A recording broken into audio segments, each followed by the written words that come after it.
I think he's finally been. Oh no, I was going to say he's finally been kidnapped. We sent him a text. No. Yeah, we had that text the other day where you had like an inside-out jacket on, and there's all kinds of janky things going on there. You said that the van driver said the windowless van driver said everything would be fine. That is right. Everything was great. They took me to a location. It was I think it was 33 degrees north, 18 degrees south or something like that. And I asked Dave to send money and hand grenades. So anyhow, I got out. So here I am. There we I'm back. go. Thank goodness he had a surplus of hand grenades hanging around. Yeah. That's good. Is that how you were going to fight your way out? Just lobbing hand grenades? Just lobbing grenades and then, waddling my way through. So well, kind of how it works. Speaking of lobbing hand grenades, Philip Rivers, that's kind of what that looks like. It looked like when he came up here, but yeah, that was, what'd you think of that, man? I mean, I know it was very interesting, great topic for everybody, but just, were you surprised? What'd you think? Yeah, well, first off, I was like, I had the hefty lefty Jared Lorenzen, God rest his soul, vibes when Philip Rivers came out there. I was like, oh, Kentucky, right? Somebody hasn't been doing a lot of what we call exercising. So yeah, he looked a little hefty, and it was funny how he's always shot put the ball anyhow, but there was a couple early throws that were just wounded ducks. But they did a good job from the standpoint of the way they ran the football, how many quick screens, how many quick outlets, all quick game stuff. Didn't want them to hold the ball too long. Obviously, Seattle is so good at putting pressure on the opponents. What I saw going into that game, they lead the league in pressures, led the league, I think, in quarterback hits. Mm-hmm. So, it was a good game plan devised not to let them get there and put too much pressure or too many hits on Philip. And, he said in his post-game press conference, which, I appreciate it. Man, the easiest thing in the world to do is just to not try, right? Like fear handcuffs so many of us. And, I appreciate the fact that the easy thing to do would be let the fear get the best of me. Man, I'm not going to look good, man. I'm not in shape, man. I'm not going to have this. He's got an opportunity. It restarts the clock on the Hall of Fame, and he's like, who gives a crap? I got an opportunity. I'm going to go out and do this thing. And I do appreciate that. And he did drive them to a point where they had a chance to kick albeit a 60-yard game-winning field goal. They got that done. And then, of course, Seattle was able to, put a drive together and manage the clock well without timeouts and hit a couple to Shaheed and the rest is history. They handled that very well to get that, opportunity to kick that 56-yarder. So like all those things were really good. Yeah, I was really impressed by him, and I'm going to be rooting for him because, the message he had at the end that you're referring to, he gets kind of choked up, and we're going to talk a little bit about that later. But I just thought, I don't know, I didn't really know him. I hear everybody says he's a great dude, but I'm a fan. Right. I'm now officially a fan of Philip Rivers. Yeah, no question. I mean, he is a great dude, and he's a great family guy, and all those things. And has just had an unbelievable career, and to come back and to do it the way he did it, like I thought that was awesome, and it was a great message. It's always interesting. I don't know about you, Dave, but I threw up before every game I ever played. I'd just be so nervous about it. But still, it's not one of those things that's going to stop me from going out there and competing, and so it was always kind of that juxtaposition of, hey man, this is a big responsibility, and this does give me great anxiety about going out here and doing this, but you know what, it's not going to stop me from putting one foot in front of the other and going out there and trying to win a football game and trying to compete my ass off. And listen, I've embarrassed myself plenty of times on a football field, in a broadcast booth, you name it, I've done it. But the bottom line is, I'm going to keep fighting and giving effort and doing those things. And I thought that was the message that he sent. And I did appreciate that. Yep. How should we view these wins, Mark? It's 4 in a row where the offense, we come out of these games going, well, they won. In the end, that's all that matters. But the offense made you feel kind of uneasy. I mean, yesterday, 6 field goals. They could not get the ball in the end zone. They could not run the ball to save their life. 22 carries, 50 yards. I mean, just nothing really seemed to be working very well, even though they were missing 2 of their top cornerbacks. You thought they were going to be able to light them up. It didn't happen. What do you make of what's been going on with this team offensively? Not just this game, but the games leading up to it. And yeah, winning's hard in this league. Like everybody game plans. Yeah, everybody's got really good players. It's hard to consistently win. I think there's a lot to be said for finding ways to win. I think there's a lot to be said for when you don't have your best stuff, manufacturing yardage. And I will say this: the connection between Sam Darnold and Smith and Jigba is special. And when they've got to have a big time play, when they've got to have yardage, they seem to be able to find those yards, those big time plays. And that part to me is special. Oftentimes, I talked about the way the Indianapolis approached this game, the quick game, getting rid of its screens, all those different things.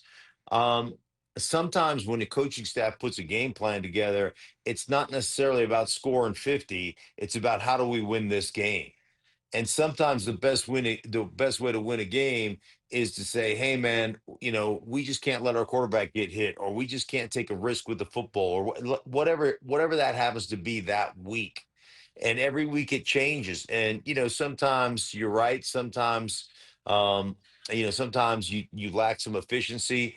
But the bottom line to me is every week you find ways to win. That to me is the sign of a really good football team. And it's done in a bunch of different fashions. So I just tip my cap to you guys. What do you want? 11 games? What are you 11 and 11-3. what 11 and 3? Yeah. I mean, that's insanely good. I mean, it's just, it's really hard to win double digit games in the National Football League. It is. It's just really, really hard. And you guys are sitting at 11 and 3 with 3 games left. That's a big time performance.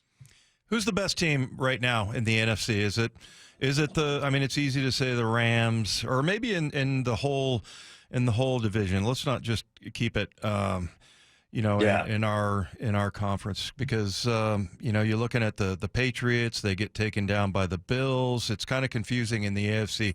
I think I know who the worst one is, unfortunately, there in Vegas. But yeah. But just overall, when you're looking at who's for real, I mean, it's starting to come down the stretch.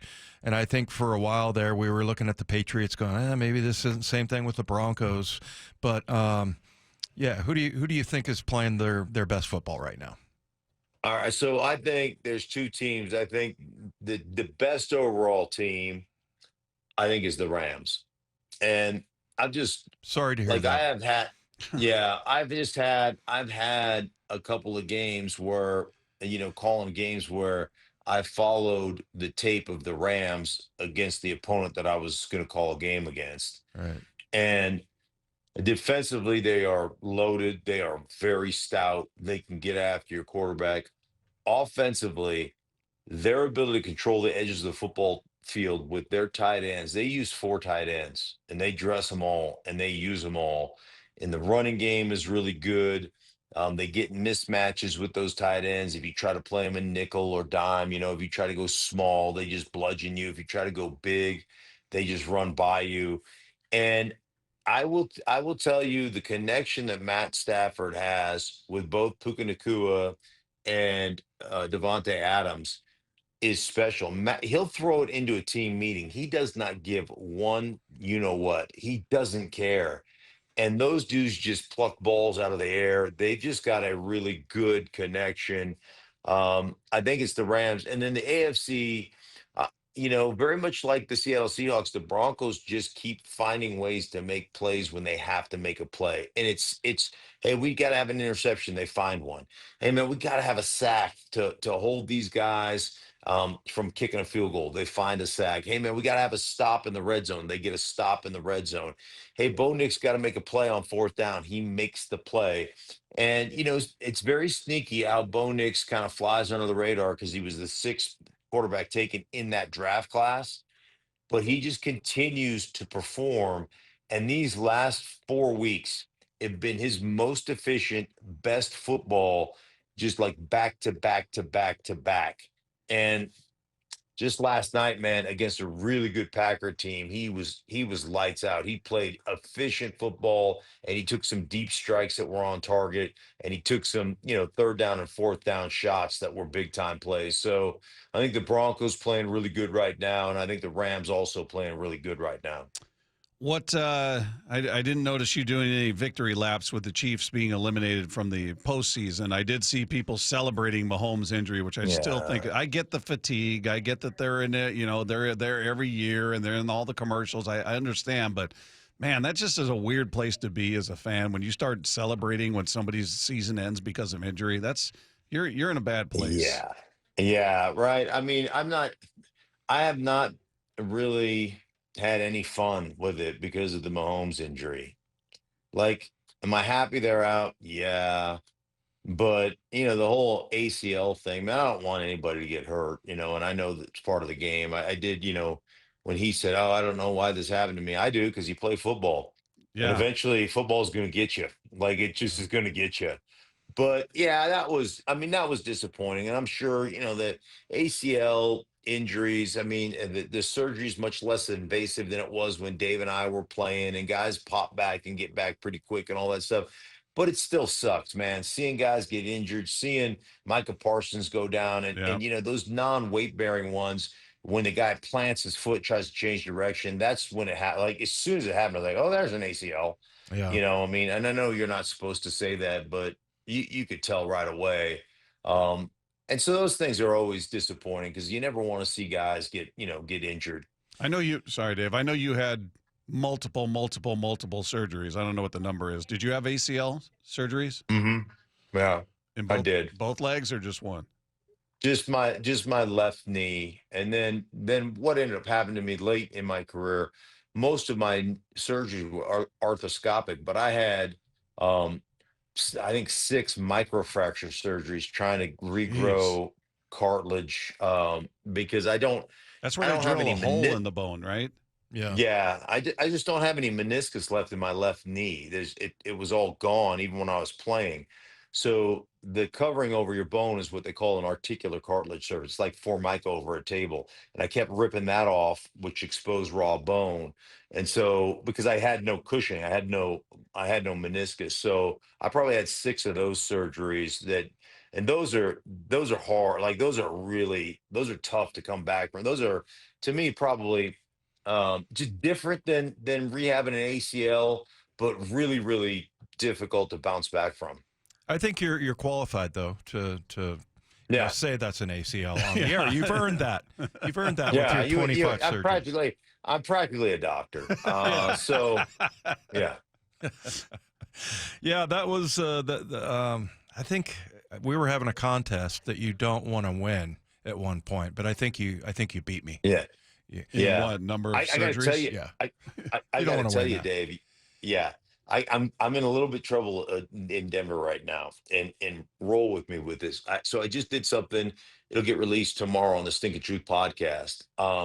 So I walk in to practice on Friday. I'm in Houston, and I'm standing around at practice. I'm talking to the PR guys, and we're right over by where the offensive line is warming up.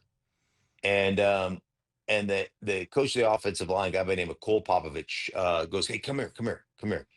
He goes, "Does anybody know who this is?" And nobody had a clue who I was, right? They're all, "Huh?" One guy raised his hand. "Yeah, that's Mark Schlereth." But most of the kids didn't know who I was. And so he introduces me and blah, blah, blah. He waxes poetic. I was like, no, keep going. 5, 6 more minutes, talk about me. It's my favorite topic. Um, and so then he goes, "Hey man, could you do a little tutorial on the wide zone? Like, you played for the grandfather of the wide zone, the creator. You guys were great in Denver, blah, blah, blah, blah."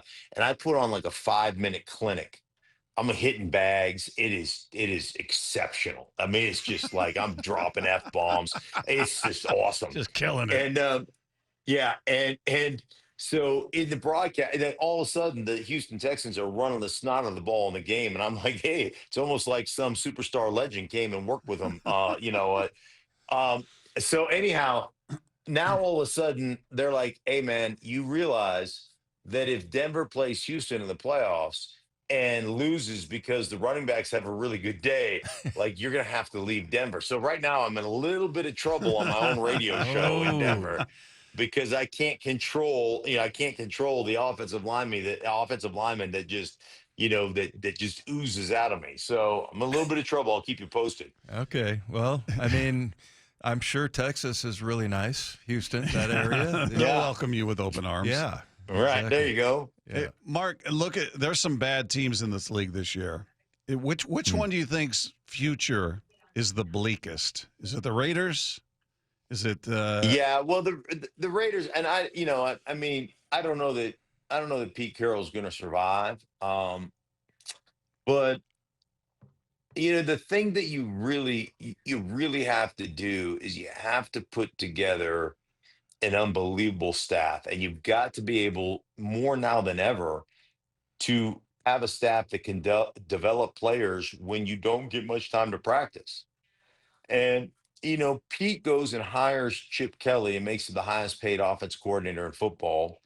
And I mean, it's one thing to coach in college when you have way more talent than everybody else you line up against. I mean, Chip Kelly told me, "Hey, man, we were 9-0 on signing day because we're just better than everybody else, right?" And that's true.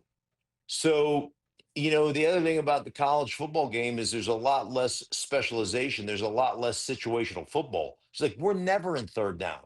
My script on third down in college is, 5 plays. I mean, I've got a litany of things for third down in professional football. It's just different. The game is different. And then you hire your son as the offensive line coach, which is honestly, when it comes to individual coaches, not just, patting myself on the back, but that's the most important coaching position there is. Who your offensive line coach is the most, you've got the biggest portion of guys that you're coaching. Yep.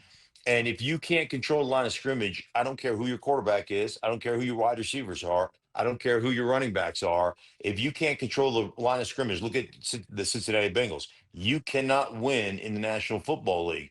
And you give it to your son who, listen, man, I'm sure he's trying hard. But nuance and all those things are so important in today's game. And that's a problem. So I wouldn't be surprised at all if they fire him. If they don't fire him, they're going to have to revamp the entirety of that offensive staff. No question about it. Hey, you've seen Puka Nuca quite a bit. I know you've seen JSN as well, and I've been asking, lots of different people about what makes JSN so great, just because he's not like DK Metcalf or whatever. Puka Nuca is kind of the same thing. I mean, I think his toughness and just his ability to understand the game and everything. But what do you think? What do you see in that guy?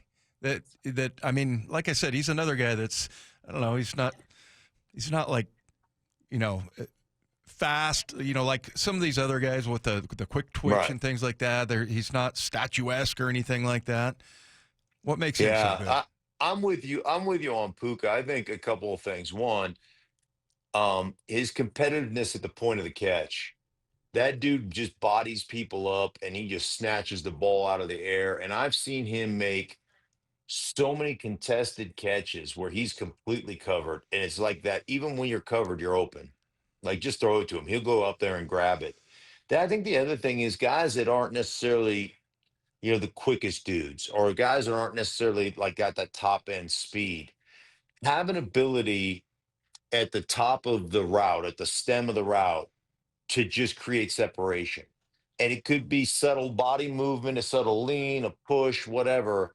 But as soon as they break out, man, they're open and they're big targets and they can make those plays. And so, there's a variety of different ways to do it. He's really good on his releases and instantly gets guys on the edge. He stacks guys, either gets behind them or gets them on his side, leans in, and then he gets away from them. And so those dudes that just can create that separation and be a friendly target, those guys just seem to be like they're always open and they're just trustworthy. And that's what I see out of Puka. Same thing out of Smith and Jigba. He's probably got a little bit more juice to him. But the same thing, he just always seems to be open, always seems to have that little lean, that little that little something at the top of his route that just creates the separation. And the next thing you know, he's running wide open. And it's almost one of those things where you're just, as a defensive player, you're just like, man, how is this dude always open on me? And I think that's what really sells them. Mark, as always, great stuff, my friend. We appreciate it. Have a great rest of your week, and we'll talk next week. Sounds good, guys. Be well. There you go. There's Mark Schlereth with us each and every week.